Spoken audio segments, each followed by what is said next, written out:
So, welcome again, dear friends. This is our uh, all Sangha gathering in India, and I gather some people from outside India joining us.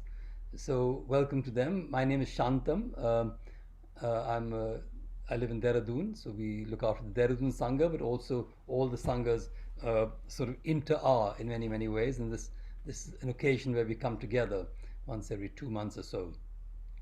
Every month is it? Um, Today, we're very, very happy and grateful and honored, I would say, to have Brother Pham Hanh. He's a dear brother, dear friend, and he was here last year, or was it earlier this year, for with the monastic group which came from Plum Village, and um, and then we met in Plum Village again in June, and we talked about how he might, you know, interact further with the Indian Sangha community, and he very gratefully agreed to do so. I don't know whether he realized that it was right in the middle of the summer retreat, and he was very busy, and his whole mind was in the summer retreat. But once you say yes in a weak moment, then you sort of get reminded about it. And I tried to get in touch with him a few times, thinking, oh well, is he really going to come? And of course, there was no reply. So I thought, oh gosh, it's 2 hours. I'm going to have to handle the whole thing about handling strong emotions. And I obviously got a strong emotional rise at that time. Think, oh, ooks. Anyway, so I had to do my homework until luckily last evening, Gitu managed to get through on a WhatsApp message saying, and he said, yeah, I'm coming, which was great because then the, I suddenly got more confident to feel a sense of joy, at least from relief that I wouldn't have to handle the whole thing. But we've heard Brother Pham Hanh in India before, and we also heard him in Plum Village when we were there. And I think he's one of the really most wonderful brothers to share about handling strong emotions. So I'm very happy that he'll do that. But what we'll do is we'll start with a practice, a meditation practice, and I'll lead that off and I felt that one of the ways that we are taught in our tradition and in many Buddhist traditions is through the base of the Anapanasati Sutta. And in that, we have the 16 methods of breathing, but the first methods, of course, are to do with the body and the feelings. And in that, I thought I'd lead up to the sixth one in our meditation. And the seventh and eighth are very much linked about how to handle the feelings and the more difficult feelings. So I'll leave it, I'll sort of launch that into Brother Pham Han's talk. He has his own way of leading and speaking and sharing the teachings. So I don't expect it to be totally conventional in that way. So it is what it is, Pham Han style. But I thought that this could be a good base because we know that, for example, we always use the breath as our anchor. That's the anchor of bringing our mind and body into the present so that we can really be present. That's the core basis of any sort of awareness. If we are not present, then we can't really look more deeply at anything or really uh, just mindfulness is just a word rather than a practice then. And then through the breath, in the Anapanasati Sutta, we talk about knowing when it's a long breath, it's a long breath, a short breath, it's a short breath. So we'll use that model again, just as we lead into the body. And then in the third and fourth practices is about becoming aware of the body, becoming aware of the whole body.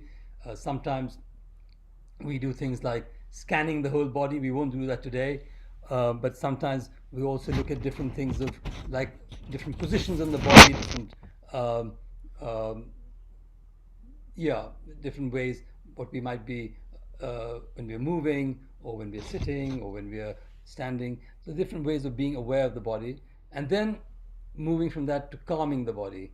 And again, calming the body um, is crucially important. We know that our body, our mind, and our breath are totally linked, and sometimes um, we I've been having a very very difficult time with a lot of pain in my body for the last few days, and when I lie down, I can notice that how intense that pain is really affecting my mind too. So trying to calm the body in that way by just using the breath again to let that breath penetrate into every cell, and how that cellular uh, transmission also helps to calm the mind.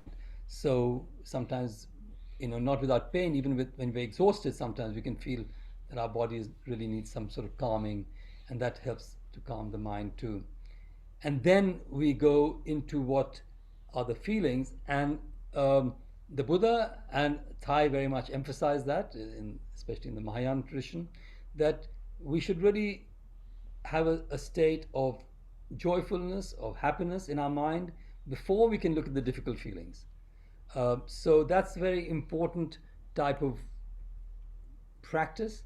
Um, and there are many, many ways of nourishing ourselves. Um, I mean, this morning, from where I'm sitting, well, right now I've drawn the curtain, but behind me is some beautiful mountains. And this morning I was seeing absolutely beautiful cloud formations. And I was thinking, wow, I just felt a sense of joy arise in me to be aware of these conditions, and then to have the eyes to see that too. So in that way, we can really bring that joy into every sort of moment of our lives, or at least, and then the same with happiness. There's, how do we uh, create a sort of mind of happiness, which of course is important. And we have many, many conditions of happiness in every moment, but we don't always, um, how do you say, embrace them. And one of the great teachings that Thai always gave was how, and the Buddha gave was how to even convert a neutral feeling into a positive feeling. Is classic example of celebrating the non-toothache. So those sort of ways of bringing happiness into our everyday life. So I was just thinking I'll just start with that sort of practice. You can do it in your own way, and I'll just guide it along, and we'll have maybe 20 minutes of that, or so 20-25 minutes, and then we'll move into a Brother Farhan's sharing, if that's okay with everyone. Yeah. So thank you again for this, and I will now invite the bell, and then we can again. I'll start sharing a more structured meditation.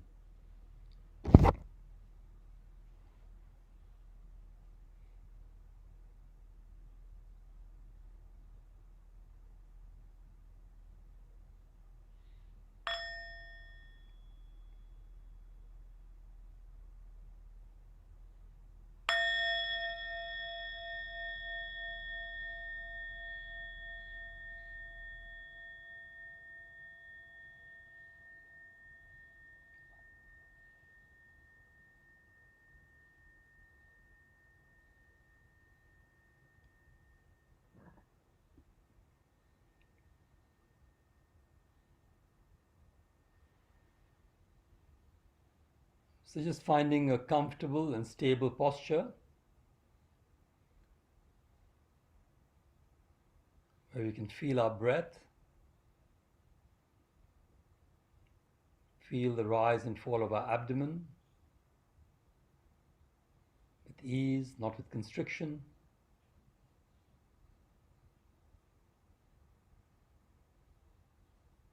And breathing in, I'm aware that I'm breathing in, and breathing out, I'm aware that I'm breathing out.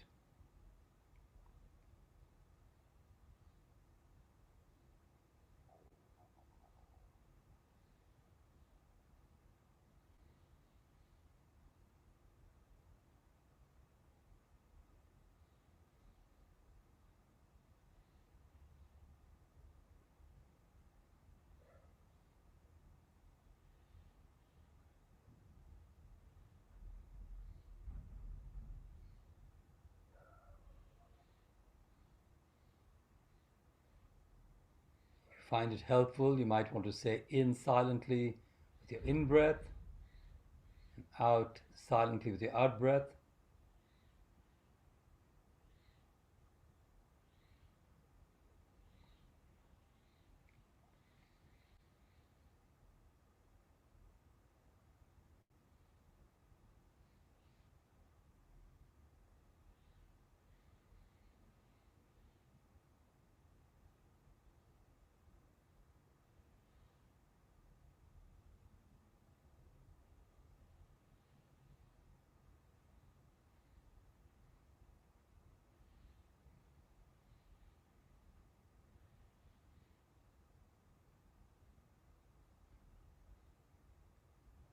And bring your attention to the whole length of the breath. From the beginning of the in-breath to the end of the in-breath, and the beginning of the out-breath, the end of the out-breath.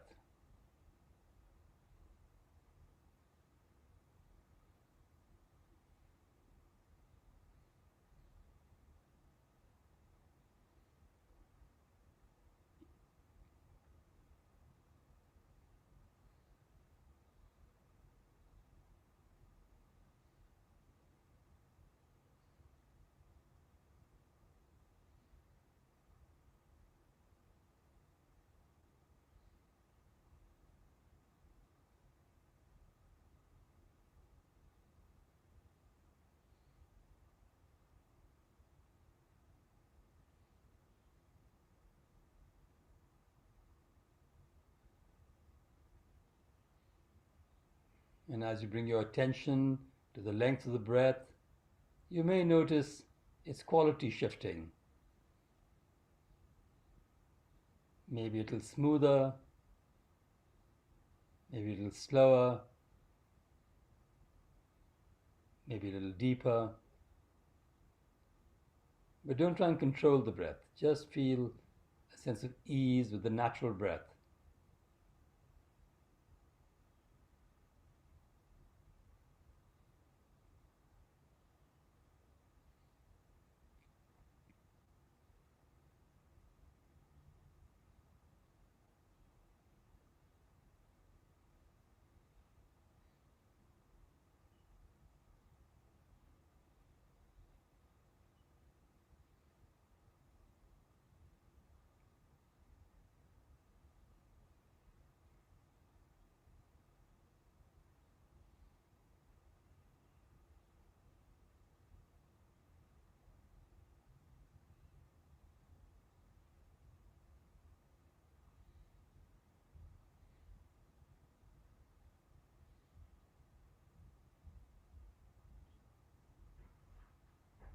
And as we breathe in and out, just be aware of the length.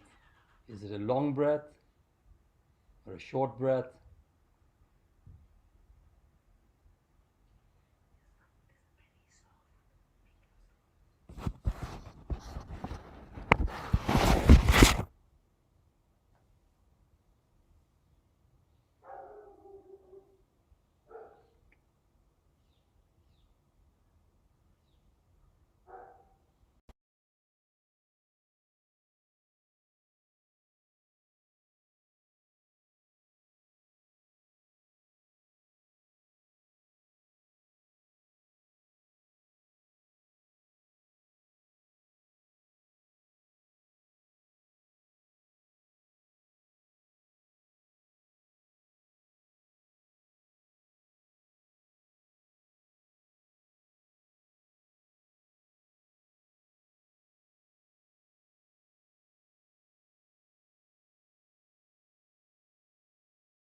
Breathing in, I'm aware of my whole body. Breathing out, I'm aware of my whole body. From the top of my head to my toes.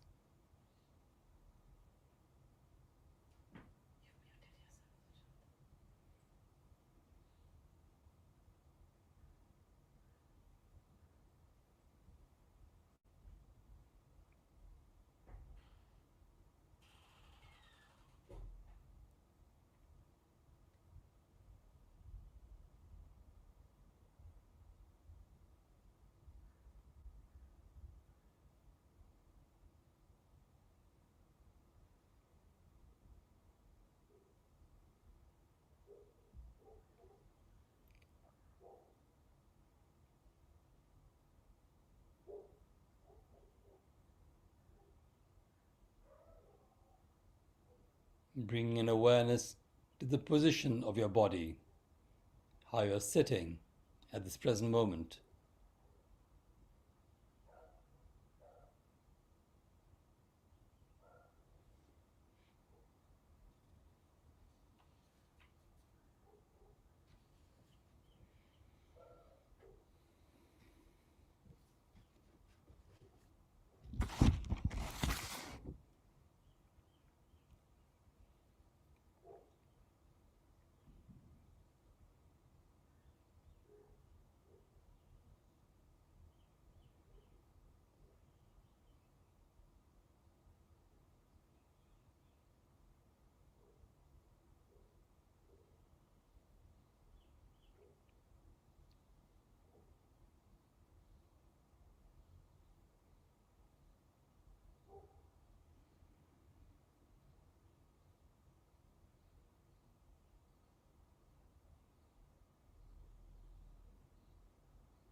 And as I continue to breathe calmly, breathing in, I calm my whole body. And breathing out, I calm my whole body.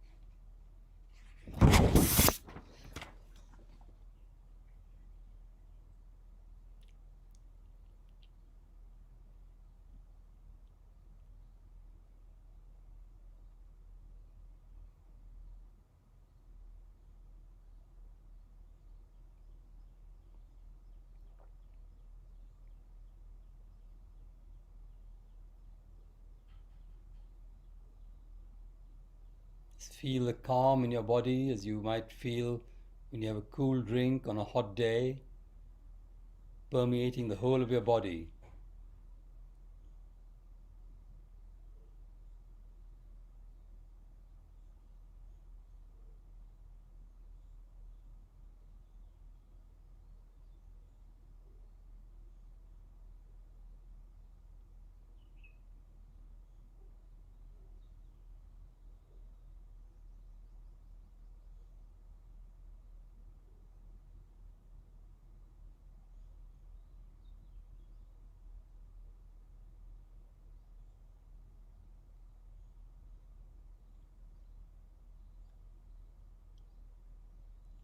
And as I sit in meditation, I feel that sense of joy. Breathing in, I feel joyful. Breathing out, I feel joyful.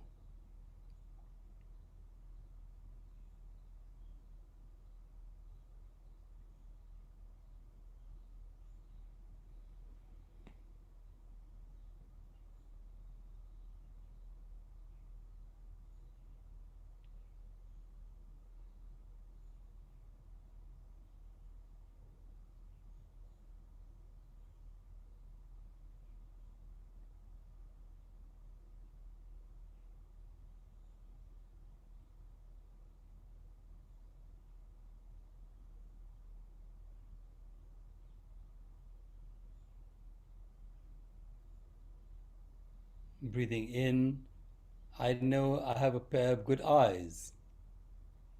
Breathing out, I feel the sense of joy in me.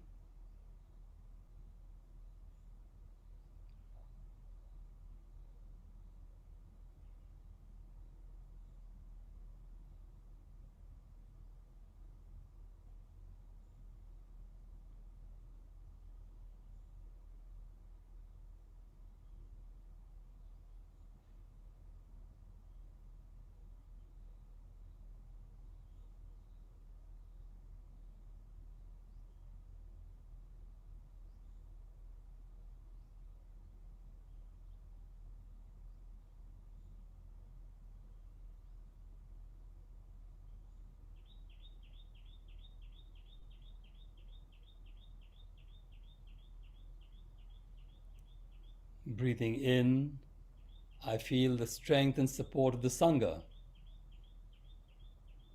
Breathing out, I feel a sense of joy in me.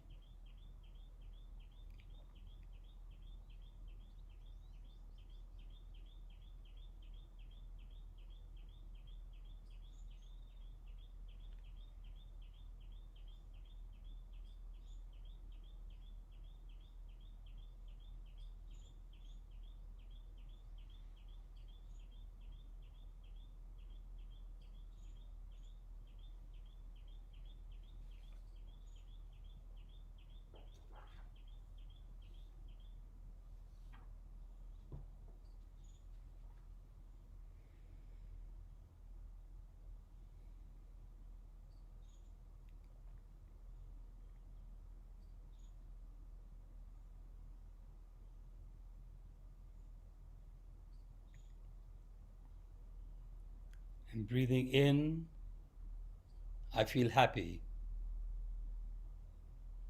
Breathing out, I feel happy.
As I invite the bell, please continue to focus on your breathing, being aware of your breathing, and feeling that sense of well being, knowing that we can hear the bell even right across the cosmos, in many, many of the spaces we are. And the bell is the voice of the Buddha helping us come back to this present moment.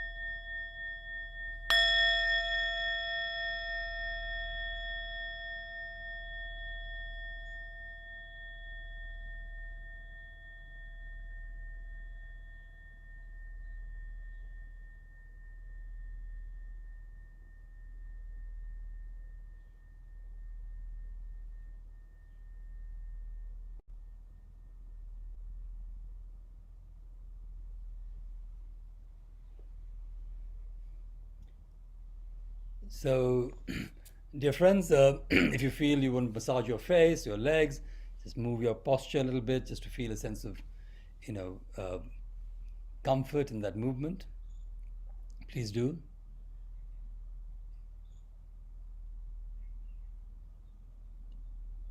So, as I was saying in the beginning, it's important to have a state of mind that has both a calm and a happy state of mind to be able to handle our strong emotions. And uh, I felt that Brother Pham would be the best person to share about that. And as a Sangha, we're very grateful that he has taken the time in the middle of the summer retreat to zoom in from Plum Village. So I'll, as it were, hand over the screen to him to share in whatever he'd like to share. And then if you have time, we'll have question and answers or circle sharing, whichever way it goes. But there was a question that arises often when we do this meditation, which is saying, you know, and what is the difference in joy and happiness? And in the sutra, Thai often describes it as, when sutra says, it's somebody who sees an oasis, and when you have that little excitement, when you see in the middle of a desert, you see the oasis and you're thirsty, you have a sense of joy. And then when you drink the water, it's that sense of happiness, that sense of contentment. So it's a sort of calm state of well-being. So I hope we are in that calm state, if we can be, to listen to our dear brother. Thank you.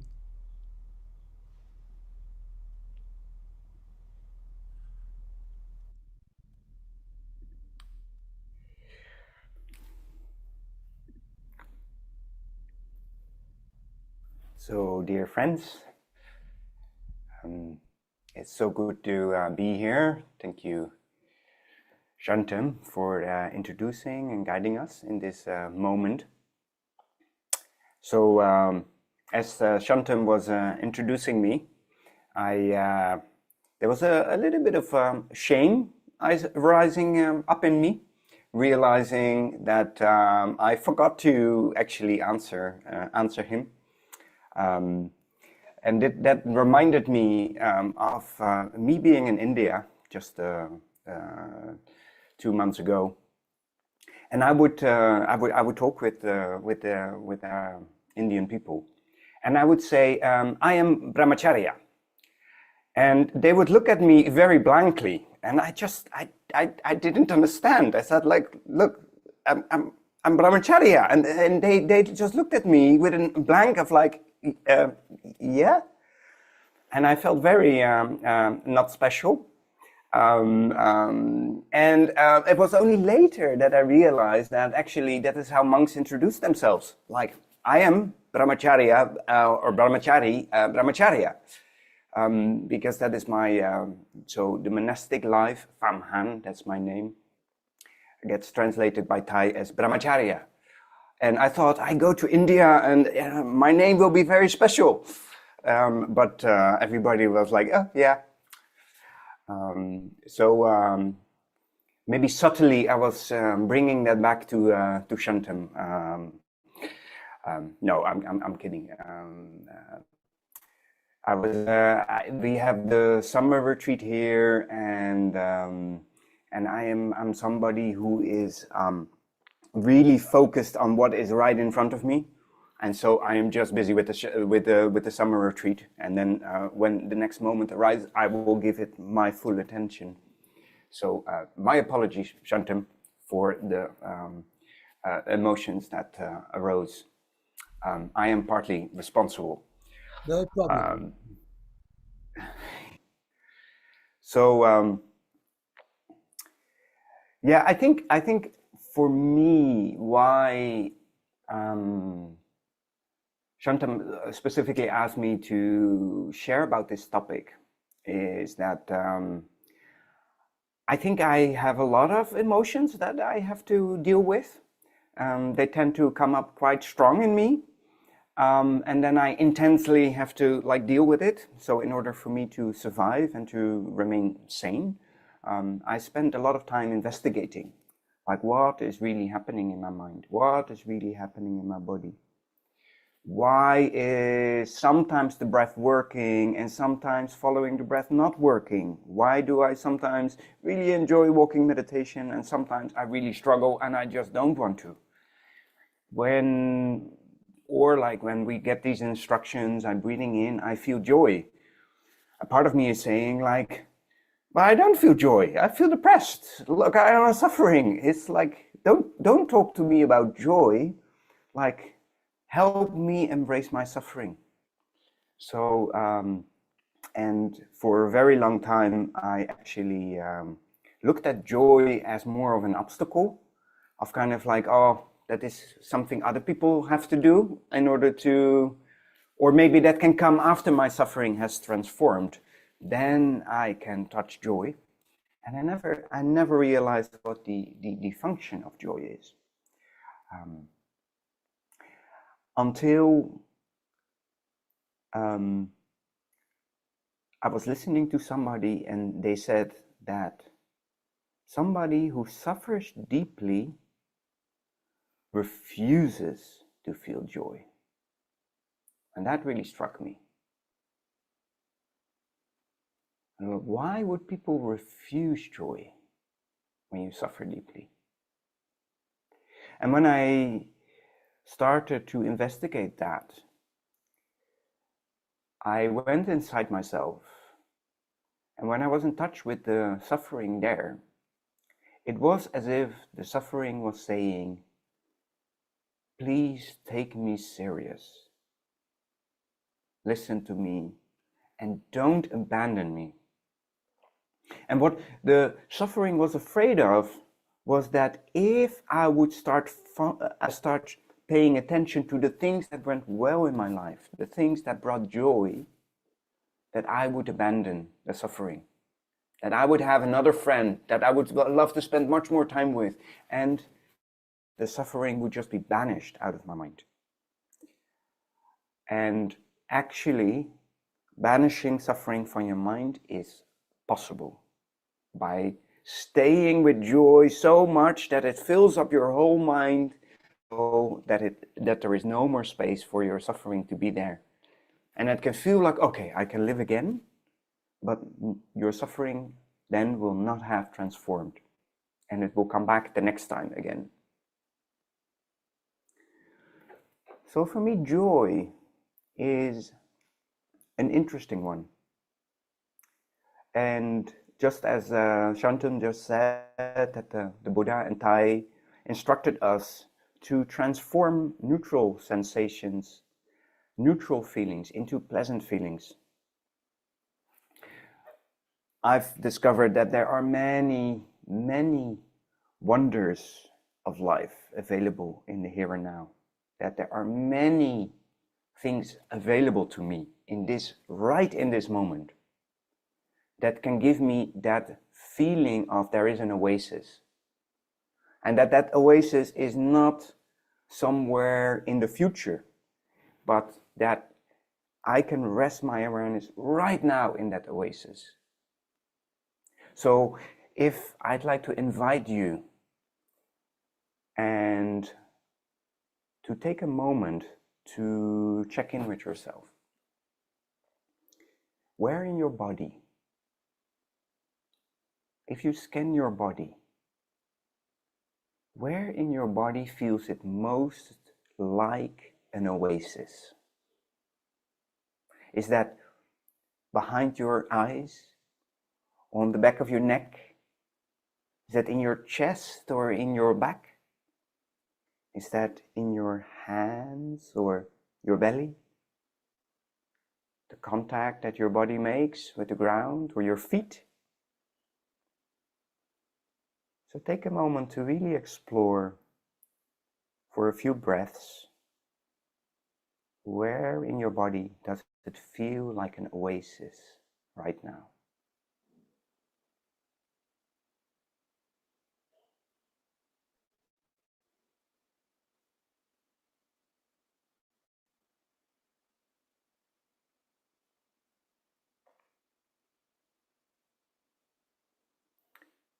So for me, when I practice this, I see that I go to my feet. My feet are very simple. My feet, they are now at this moment touching a roller. There's a foam roller under my feet, and it is a pleasant contact. And when I rest my awareness in there, something in me starts to expand, and as if there is a little bit more space for me. And for some of us who suffer deeply, we can explore resting in that sensation and see if you can tolerate that joy. If you can invite any of the resistance into that connection of joy, right in this moment.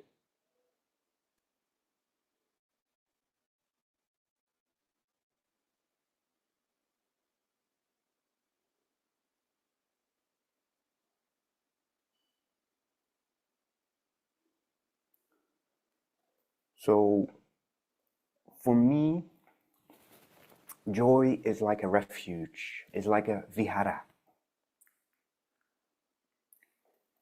And it's wonderful to see, I'm looking at you and I see some of you starting to yawn. A little yawn is the body kind of like letting go of some stress. And as I was preparing for this talk, I thought, oh no, I am not prepared. And then in the meditation, I was feeling my body, and the sensations in my body, they were sort of like tensing up, especially here around my chest and my midriff, my diaphragm. And I practiced the following. So I invite you to bring up your hand and loosely make it into a fist. And to just take a moment from the week, something not too big, that maybe upset you or made you angry or made you suffer. And now express how much that made you suffer by pressing into your hand and keeping matching how much that made you suffer. So you need to check with the pressure and inside the body where maybe that feeling is resonating. How much pressure does it need?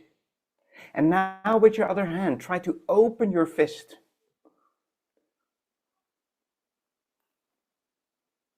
Does it want to open when you do like this? No. Some of you, they can open it. Some of you are like, nope, nope, nope. Maybe the fist is saying, you take me seriously.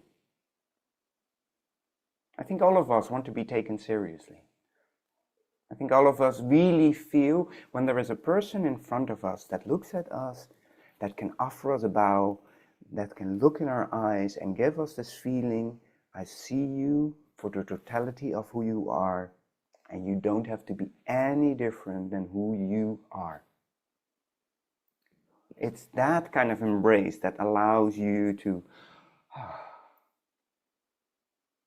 So the art of embracing emotion is how can you learn to be like that to yourself and your emotions.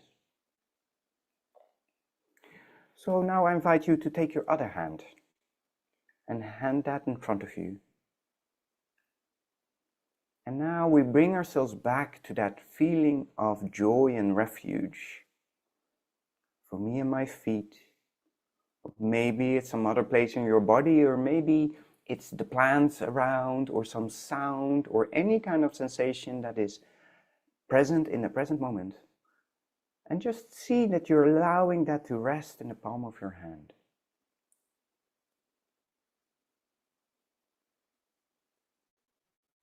And now I invite you to feel that difficulty again, and express that difficulty in that palm of your wrist. And now allow your palm, your hand, and invite it and say, you can rest in my palm. You can rest in this joy. And see what happens. And I see some deep breaths. I see some smiles.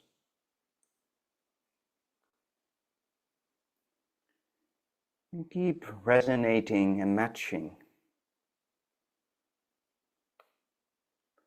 And if the fist is still quite tight, maybe I invite you to let go a little bit. So you're still expressing it, but a little bit less than you would like to. And notice what happens in your body and your feelings as you do this.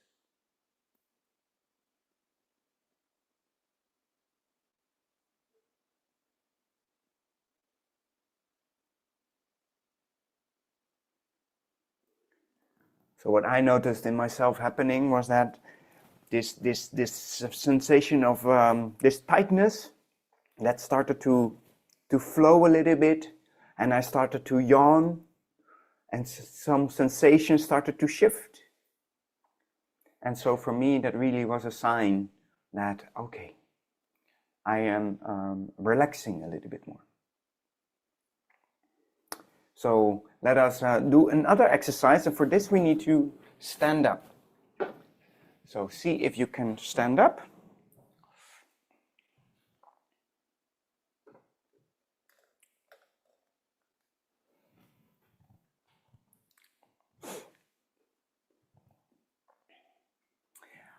And I invite you to feel your body and feel how the muscles in your body will become tight when you move to the left, and will become tight on the right side when you move to the right. So we move a few times to the left and to the right. So really feeling that contact of your left foot down and your right foot down. Okay, now we stand still. Now imagine that your body is like a barrel of water that is filled until here with water.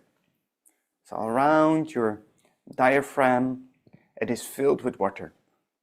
So now see what happens to the sensations when you rock to the left and rock to the right. Feel that water slushing from the left to the right as you move from left to right.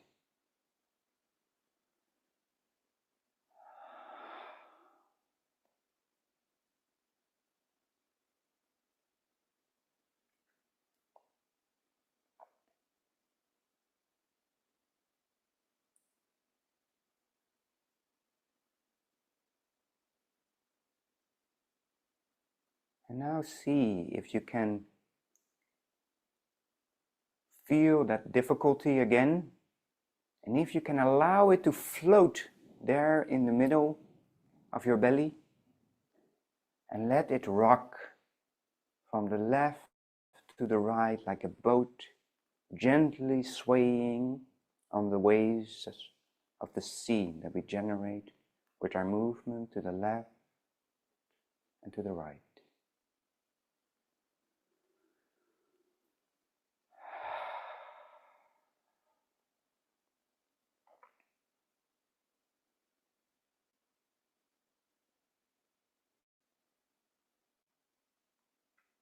And if you have enough space, you might want to take, when you move to the left, a step forward with your right and start walking a little bit back and forward. And see how you can really allow the rocking sensation from the left to the right to be the thing that you place your awareness in. So when we suffer deeply and we have a very strong emotion, it is this motion of walking that can really be a refuge, because we allow our body to be in motion, and so that we don't get stuck.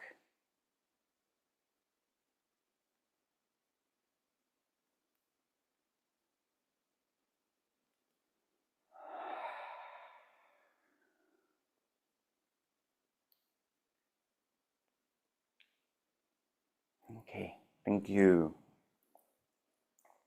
You can sit down again.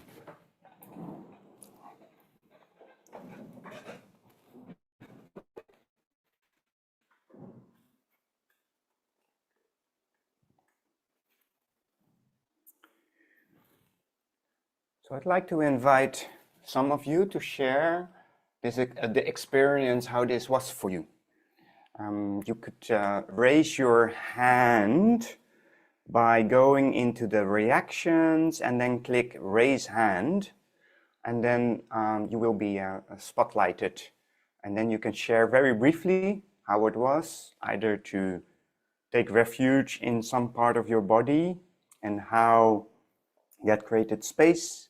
How was it to do this hand motion, the hand, or the rocking and walking? Like, how was that helpful? What worked?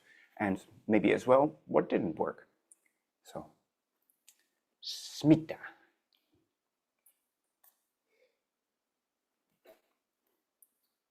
Maybe Smita can be asked, can be spotlighted. Thank you. Thank you. Yes, that was a very nice experience when we did this exercise of holding the environment and something pleasant in the palm of my hand, and then inviting that one thing that was bothering me, something that I'd suffered for, into that hand like a ball. It suddenly felt like it was not really important. That little thing that was bothering me was really not so important. And in fact, it was not at all important, because the real thing is here and now. The beauty of this moment of, being able to feel the things around me. That's what I felt. Thank you. Yeah. Thank you, brother. Thank you, Smita. So I think what Smita just shared had also a very good point on story, where we will go to in a minute. But story is that there was something bothering, and it was a whole story around why it was bothering. And then we create this refuge with the feelings and invite it into the feeling of pleasantness, and the emotion already starts to shift. And suddenly, as it is shifting, there's another story appearing. Oh, actually, it's not important. And so I think this is an incredibly important insight, that usually we think that story, this is making me suffering, comes before the feeling of suffering. But actually the feelings that are there are the first one to respond, and then we create a story to explain it to ourselves. So we can have a tendency to really focus on the story of the strong emotion and thinking that that is where the resolution is. If I just change this, then it will be fine. And right now, here we had the example of Smita of how suddenly the feeling starts to shift and another story comes up that then feels the truth. So the lesson for me in this is that story is just an attempt to explain reality to us. And the extra suffering that happens is that when we think that that story is the only possible explanation of reality, because then we need to take the story serious. But if we know that the story is just a possible explanation, then we don't have to be attached to the story. And we can also know that actually embracing the feelings is what is really taking care of yourself, and that then automatically the story will change. So next person, is there anybody else who would like to Dirga raise has their a hand? Dirgha Sampath. Would you like to unmute? Hello, everyone. So for me, the experience was that when I held my fist, I realized that there were so many emotions that came up. And all the time when I had thought of that one thing that happened in the week, I was only thinking of it as one strong emotion. But actually, when I did this exercise, I realized that there were so many other things that came up which were not so positive. And then when I put my fist into my open hand, I, for the first time, felt that I can let go and my fist, release. And so did the emotions that I was holding on to, which I realized I was just holding on to. So it was the feeling of letting go that was the highlight for me. And even when we stood and we did the exercise, I started to feel lighter. So I felt that it was to do with being able to let go. Thank you. Thank you.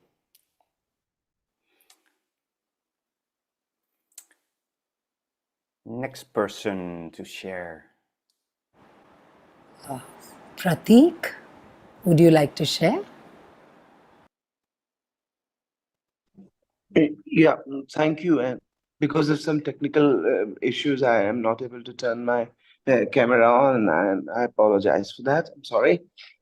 Uh, so the best experience that I had here, and the one that I feel closer to, was uh, thinking about a feeling that actually puts you down and holding it in a fist, and then thinking about a joy and putting it on the hand. And I believe that sublime understanding of joy and the opposition towards the fist makes it the stiffness go away. So what I understand through this was the joy was there in the hand, which was related to the heart. The fist had an emotion which was probably related to the mind. So when you brought mind and heart together, it's the heart who wins and the mind submisses. So this is what I thought of it, uh, and I really liked it. My heart winning over my mind because that was unique. Thank you.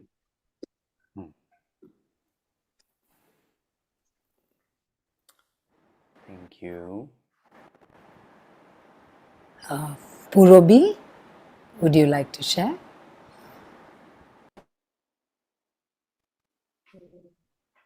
Good afternoon, everybody.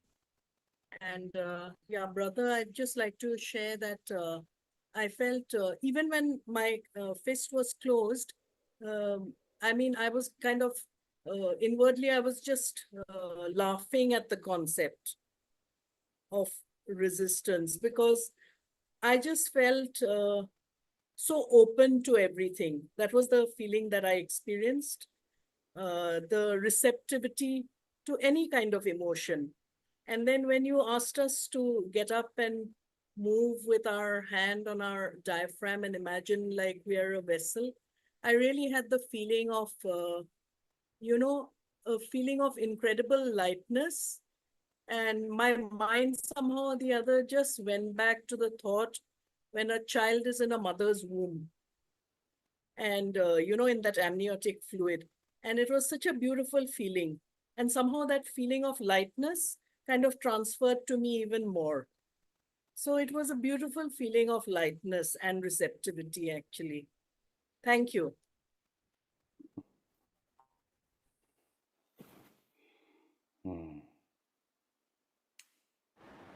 We can have two more, and then we continue on. So, Neha, would you like to share?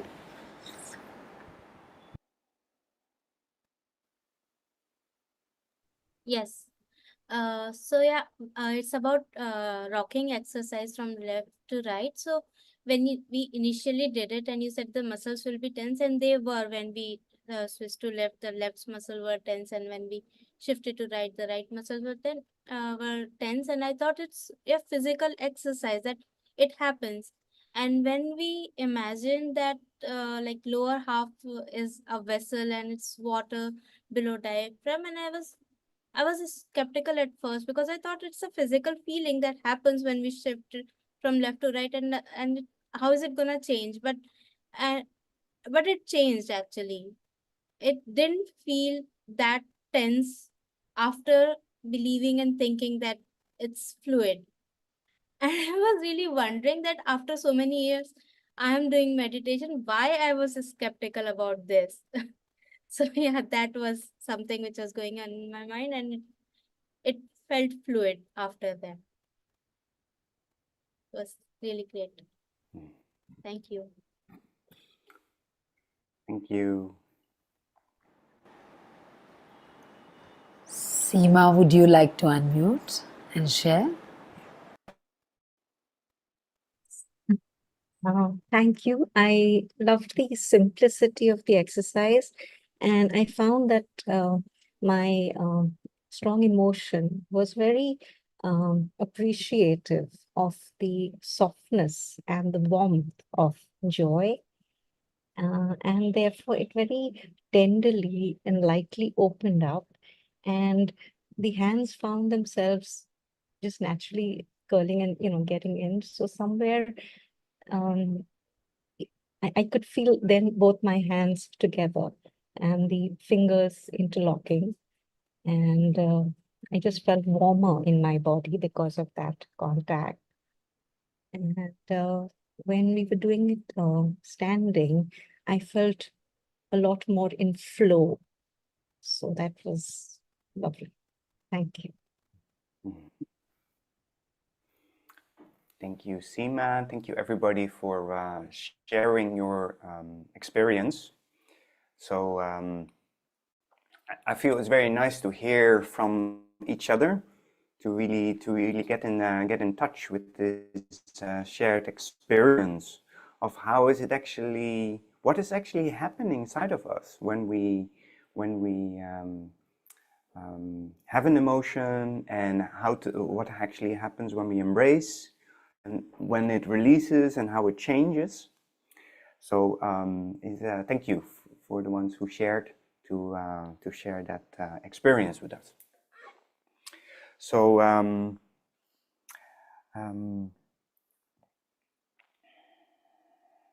let us listen to a sound of the bell.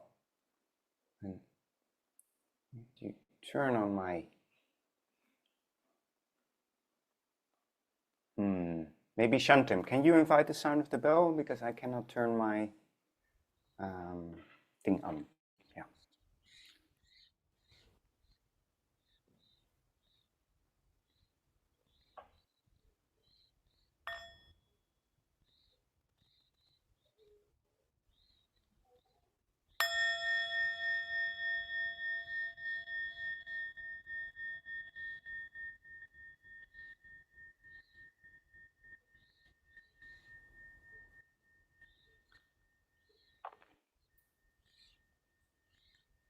So, dear friends, I'm about to ask Shantum to again invite the sound of the bell. And I would like to invite you to explore how the sound of the bell goes from a sound which is seemingly outside of you, and how that turns into feelings and sensations in the body. So when Shantum was inviting the bell, I could feel that there was something that was going like up and down from the top of my chest all the way slowly rippling down into my belly. And I could sort of feel my belly resonating along with the sound of the bell. So I'd like to invite Shantum to invite the sound of the bell again, and to see how do you recognize the continuation of the sound of the bell in your body.